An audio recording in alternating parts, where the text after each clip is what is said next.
The Joe Rogan Experience. And this is the same guy that just passed this fucking law in New York City where you have to have a vaccine passport to go everywhere. You have to have a vaccine to go to a restaurant, to a gym, to any place where people gather. It is crazy. And meanwhile, the biggest percentage of people that don't have vaccines or have been vaccinated are people of color. So this guy, people of color and immigrants, this is what he's always supposed to be pro people of color, pro diversity, pro immigration. Those are the people that don't have vaccines. And now you're precluding them from going to gyms and restaurants. And what about the people working in the restaurants? What about all these? It's fucking madness. And then you have a bunch of people that are supporting it, like, yay, finally. Meanwhile, you have scientists coming out. There's legitimate articles. Jamie, I'll send this to you now. There's legitimate because doctors have been sending me these things. And, this is neither pro nor con vaccine. This is not a judgment statement. But imperfect vaccination can enhance the transmission of highly virulent pathogens. Right. So this is a scientific paper from 2015 that shows that here's one important quote: vaccines that keep the host alive but still allow transmission can thus allow virulent strains to circulate in a population. So vaccines that don't kill the virus, vaccines that allow people, like this is one of the things we're finding out about what they're calling breakthrough cases. Right. So people who are vaccinated can still get COVID and they can still transmit COVID. Mm-hmm. This recently happened at the Comedy Store. A vaccinated comedian gave COVID to like 12 different fucking people at the Comedy Store. Some of them vaccinated, some of them not. That situation where the vaccine just kind of protects you from serious damage, right? But it protects you from really being like badly hospitalized or death, but doesn't stop you from getting the virus, can possibly lead to more potent viruses. So these people that are saying, oh, it's these unvaccinated people that are responsible for the variants. Well, there's actually scientific papers that point to the very sort of environment that we're creating by having so many people vaccinated with a vaccine that doesn't kill off the virus. It actually can lead to more potent viruses. Try finding that story anywhere. Other than doctors, I'm getting PhDs sending me these things. Guys who won't speak about it publicly because they're worried about the blowback. People who are physicians, people who are even epidemiologists, even people that deal with diseases and viruses, they're concerned. And they don't want to talk about it publicly because people call them anti-vaxxers. Oh, yeah.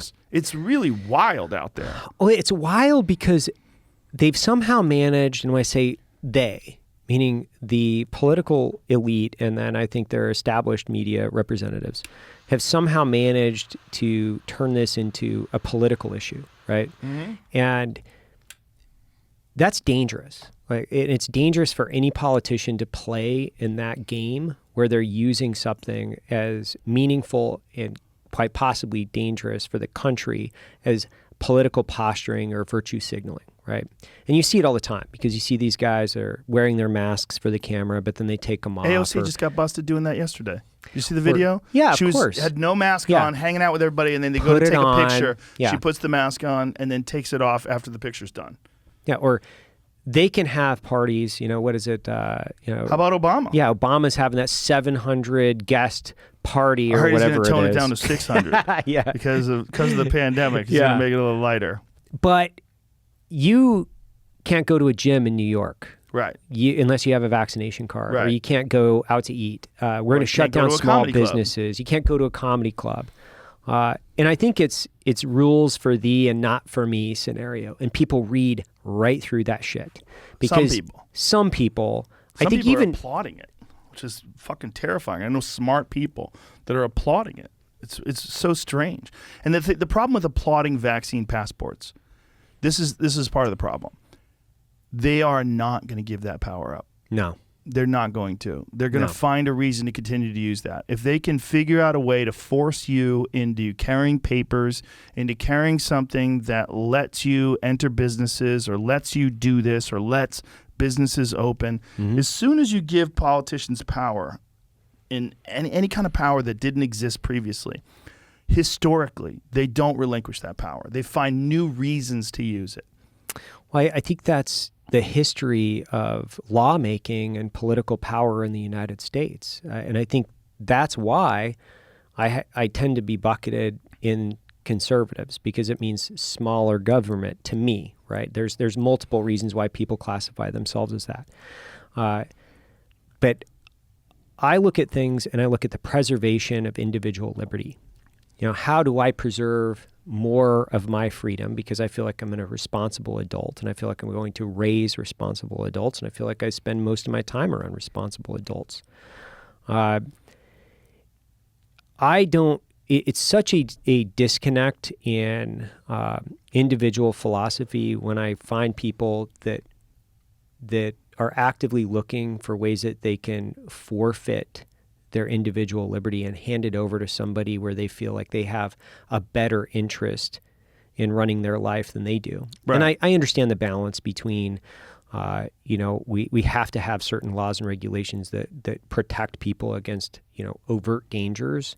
But I also understand your statement where I think politicians and I would say lawmakers and government bureaucrats have a really hard time relinquishing control once they have it, because makes it their job feels easier. good. Yeah. Makes their job easier. They can just tell you to shut the fuck up, do what I say, and you have to. You can't work anymore unless you do what I say. That's essentially what a vaccine passport is. Right. You can't do what you want to do unless you do what I want you to do.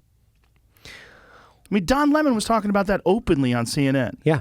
Don't have a vaccine? Can't go to the supermarket. Don't have a vaccine? Can't go to work. Like, it's so strange that people want to say things like that. Like, that's the thing that blows me away. Why do people want to? Because they're dumb. They're dumb. They're right? dumb. They don't understand history. They don't understand Right. human beings. They don't understand human nature. They don't understand the history of every single country that's ever existed other than the United States. Up until 1776, every fucking country that has ever existed was run by dictators. Right. All of them. This is the first one where you had elected officials. This is the first experiment in self-government that actually worked, and it created the greatest superpower the world's ever known. It created the greatest cultural machine, the greatest machine of art and creativity and innovation right fucking here. And how did it do that? It did it through freedom. Because when you give people freedom, you let people do whatever the fuck they want to do, they actually find ways to succeed and grow and thrive. But as soon as you put the boots to them, as soon as you tell them, you have to do this or you can't do that, you have to listen to me, now you have a mini dictator. You Right. have one step away from a king. You have a one step closer. You're moving one step closer to dictatorship. That's what the fuck is happening. That's what's going to happen with a vaccine passport. That's what's going to happen if they close borders. You can't enter New York City unless you have your papers. You can't go to here unless you have that. You can't get on a plane unless you do what I say. And people say, whoa, it's all about protecting people from the... No, it's not. It's not, because we've shown this is a fact. Just a couple of months ago, the idea of a breakthrough case was unheard of. Nobody heard of anybody catching COVID that had a vaccine, right? That was the whole idea. You get a vaccine, you don't have to worry about it. Now we know not only do you get it, but you can spread it. And some people have died. Apparently, it's a small number. I don't know what the numbers are, but I know that most people who get vaccinated, when they do have the disease, they have a better time of it than the people who are unvaccinated. But where are the people out there calling for people to get healthy? Where are the people out there calling for people to lose weight? 78% of the people in the ICU for COVID are obese. 78%. Where's that information being shared? Where's someone who's a leader who gets on TV and says, ladies and gentlemen, we've got to decrease our body mass. We've got to decrease our fat. We've got to make sure that people aren't overweight. We've got to make sure that people are healthy. Walk around your block. You don't have to do something complicated. Start drinking more water. Stop eating sugar. Start taking vitamins. You can increase the strength of your immune system. We can fight things off better. We can be a healthier civilization. Better for everybody, right? You don't hear a peep. All you hear is take this vaccine that doesn't even prevent you from getting the disease, or you can't go to the sauna or wherever the fuck you want to go. You can't go to the Broadway show. It's madness. It's madness. It really is madness, because if it was a vaccine that is it's more of a treatment than it is a vaccine, really, if you look at it. Because you're saying you need a booster now every 6 months. Look, if you get vaccinated for polio, you get vaccinated for the measles, you don't have to worry about it anymore. You're good. This is not that. This is a totally different kind of thing. And it's a completely new kind of vaccine. The idea that people shouldn't be skeptical or nervous about that is kind of hilarious.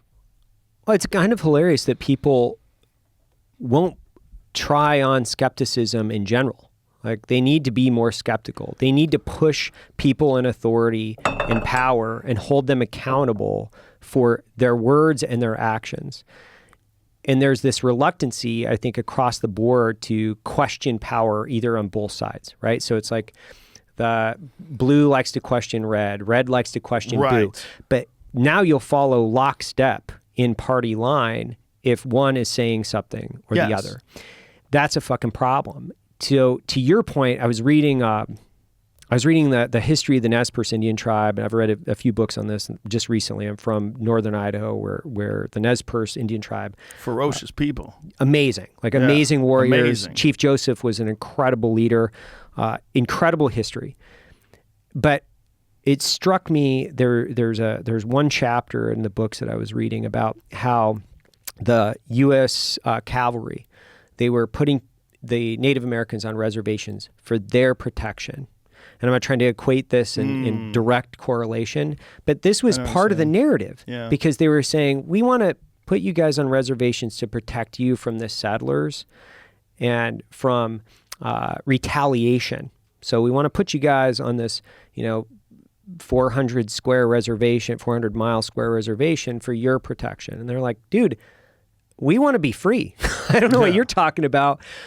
And they go in and they trace the over 1,000 miles that Chief Joseph led his tribe through Idaho and Montana, and then up close to the Canadian border. But I couldn't help but think about there's one sliver of history in the late 1800s, which in 1873, I believe it was, which was also connected to the son of Meriwether Lewis, was also part of the Nez Perce Indian tribe because he had a son there.